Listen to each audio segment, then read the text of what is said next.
दो ठोस या दो से अधिक ठोस जब मिलकर के कोई नई आकृति बनाते हैं तो उसका पृष्ठीय क्षेत्रफल या सरफेस एरिया किस प्रकार से ज्ञात करते हैं। यहाँ पर प्रश्नावली 13.1 के क्वेश्चन नंबर 5 पर बात करते हैं, जिसमें कह रहा है कि एक घनाकार ब्लॉक के एक फलक को अंदर की ओर काट करके एक अर्धगोलाकार गड्ढा इस प्रकार बनाया गया है कि अर्धगोले का व्यास घन के एक किनारे के बराबर है। शेष बचे ठोस का पृष्ठीय क्षेत्रफल ज्ञात कीजिए। यह जो भी सूचनाएं दी गई हैं उन सूचनाओं के आधार पर हमने सबसे पहले आकृति का निर्माण कर लेना है कि किस प्रकार की आकृति बन रही है। अब यहाँ पर यह एक घनाकार ठोस है और इस घनाकार ठोस को अंदर की ओर काट करके एक अर्धगोलाकार गड्ढा बनाया गया है। तो एक घनाकार ठोस, इसमें अंदर की ओर अर्धगोलाकार गड्ढा बनाया गया है। यहाँ पर घन की भुजा की माप नहीं दी गई है, तो हमने मान लेना है कि यहाँ पर जो घन है उस घन की भुजा a इकाई के बराबर है। तो यहाँ पर सबसे पहली बात हो गई कि घन की भुजा यह बराबर हो गया a इकाई के बराबर। फिर यहाँ पर देखिए कह है कि शेष बचे ठोस का पृष्ठीय क्षेत्रफल ज्ञात कीजिए। तो यहाँ पर अब देखिए कि क्या होगा इस ठोस आकृति का पृष्ठीय क्षेत्रफल। अब इस आकृति को सबसे पहले ध्यान से देखिए, यहाँ पर घन का हमको निकालना है कुल पृष्ठीय क्षेत्रफल, टोटल सरफेस एरिया।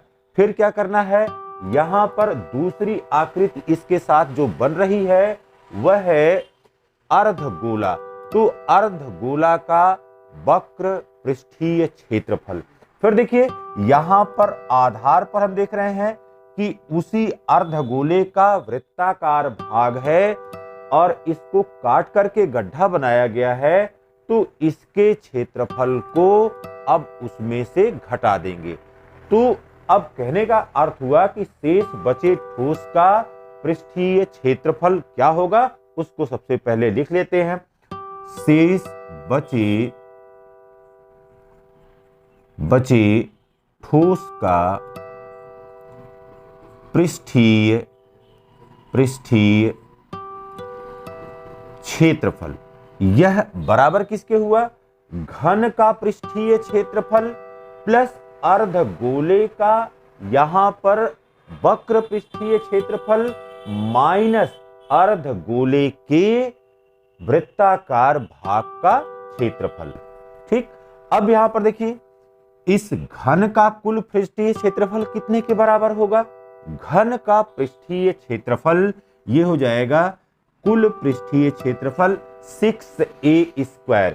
इसका यहां पर हमको TSA निकालना है। फिर यहां पर अर्धगोले का वक्र पृष्ठीय क्षेत्रफल यह 2πr² के बराबर हो गया। फिर अर्धगोले के आधार का क्षेत्रफल यह वृत्ताकार भाग है, तो ये हो गया πr² माइनस πr², और यह बराबर हो गया 6a²। अब देखिए 2πr² माइनस πr², यह बराबर हो गया प्लस πr²। तो ये हमने सबसे पहले ज्ञात कर लिया।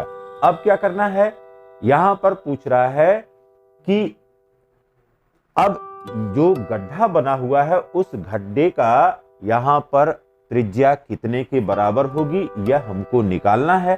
तो यहां पर देखिए अब इस प्रकार से जो अर्धगोला है, इस अर्धगोला की त्रिज्या कितने के बराबर हो जाएगी, अर्धगोले का व्यास यह बराबर हो जाएगा घन की भुजा, और यह बराबर किसके हो जाएगा, a के हो जाएगा। इसलिए अर्धगोले की त्रिज्या यह r बराबर हो गया a/2 और यहां पर यूनिट। अब यहां पर संगत मानों को इस समीकरण 1 में रखते हैं और रख करके इसको हल करते हैं, देखते हैं कि इस आकृति का पृष्ठीय क्षेत्रफल कितने के बराबर होगा। तो यहां पर देखिए, अब यह बराबर हो गया 6a² प्लस पाई इंटू, और r का मान कितने के बराबर है, a/2 के, तो ये हो गया a/2 का स्क्वायर। यह बराबर हो गया 6a² plus pi into and a²/4, a²/4। अब देखिए बेटा, यहां पर अब एलसीएम हो गया 4 के बराबर।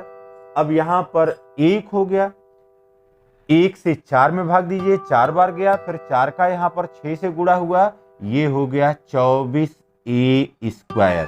फिर यहां पर हो गया प्लस, फिर पाई a²। अब देखिए, यहां से क्या कॉमन ले सकते हैं, यहां से हम कॉमन ले सकते हैं a²/4, a²/4 अगर कॉमन ले लिया तब यहां पर कितने के बराबर हो गया। यहां पर देखिए, यहां से हमने 1/4 a² कॉमन ले लिया है, अब ये हो गया 24 प्लस, और यहां से क्या बच गया, यहां पर बच गया पाई। तो इस प्रकार से यह जो आकृति है घनाकार, जिसमें से कि एक अर्धगोला अंदर की ओर काट करके गड्ढा बनाया गया है, उसका शेष भाग का पृष्ठीय क्षेत्रफल a²/4 इंटू 24 प्लस पाई, और यहां पर वर्ग इकाई, तो इसके बराबर होगा।